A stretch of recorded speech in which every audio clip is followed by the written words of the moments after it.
Not all first alerts have to be about nasty weather. How about a first alert for a couple of gorgeous days here? Thursday and Friday look really, really good before rain chances ramp up pretty quickly late Friday night into Saturday morning. We'll talk about that part of the forecast in just a moment. But yes, both today and Friday, we're talking dry, low humidity, tons of sunshine, and near normal June warmth. Near normal for this time of year would be highs around 84, 85 degrees. That is exactly where I'm forecasting highs to be over the next couple of days. Now, Saturday, we've been talking the last few days about how the trend has been to keep the heavier rain to the south and west of St. Louis, or at least the higher chances of rain to the south and west. That has changed. This is an important update. Those crosshairs, that bullseye, really looks to be focused right around the St. Louis vicinity on Saturday morning, with some rain and some thunderstorms likely moving through. Now, there could be some redevelopment in the afternoon and evening, but there's still lots of uncertainty surrounding that part of the forecast. We'll talk more about that in just a moment. If you have some flexibility with your weekend plans and you have options,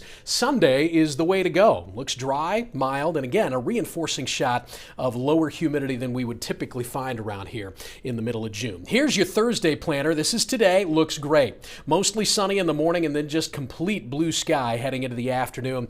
81 by lunchtime, a little breezy in the midday with a northwest wind sustained around 15 miles per hour or so. That's today. Your evening plans look great too. Boy, what perfect timing for the Cardinals to come back home after a long stretch on the road. 6:45 first pitch against the Rockies tonight. Just the way you want it to be inside Busch Stadium in early June, right around 80 degrees, mild, low humidity, nothing but sunshine when that game begins, and by the seventh inning, we're down in the lower 70s. Now, if you haven't heard by now, there is a dangerous dome of heat, extensive heat that's going to last for days and days and days over the southwestern part of the country. It doesn't have a direct impact on us in terms of the heat that it's producing, but what will happen is, and this is pretty common, around these big bubbles of hot air, we see what we call ridge runners, little weather disturbances that form kind of on the northern edge of these things and then spill to the south and to the southeast. And I think we're going to see one of those Friday evening. Look at this. This is 10 p.m. Kansas City's getting into some thunderstorm activity.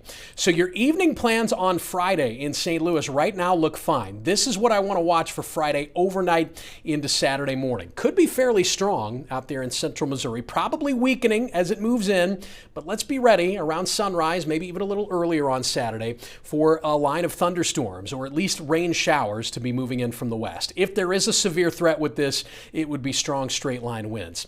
Now that gets out of here, and check this out. Late morning into the midday, we catch a break, and I think that could be hours and hours long. So I wouldn't go canceling any midday or afternoon Saturday plans just yet, but do understand there could potentially be a second round that fires up. Now this run of the predictor has it missing St. Louis to the south and has it pretty late, but it could be a little earlier and it could be closer to Metro St. Louis. That is a high level of uncertainty part of the forecast right now. We're fairly confident that rain will be around Saturday morning, but Saturday afternoon and Saturday evening, a lot of questions still to be answered. So stay tuned for updates on that. But again, just to recap the next couple of days, glorious weather, tons of sunshine, cool nights, warm afternoons. Saturday, rain chances high in the morning. It's lower, but not zero in the afternoon. We're going to have to watch that. And then Sunday, I suppose you could make an argument for some pre-dawn rain. I'm talking before 5 or 6 in the morning on Sunday, but then the rest of Sunday looks dry, partly cloudy and mild, 81 for the high. I've got us pretty quiet as we head back to work on Monday as well, with humidity still relatively low at that point. Another chance of rain being introduced in the forecast by Wednesday of next week. But right now, that looks fairly minuscule compared to the ever-increasing chance of rain that we've got around here on Saturday. Bottom line, let's enjoy the next couple of days. Nicest stretch of June weather we've had so far.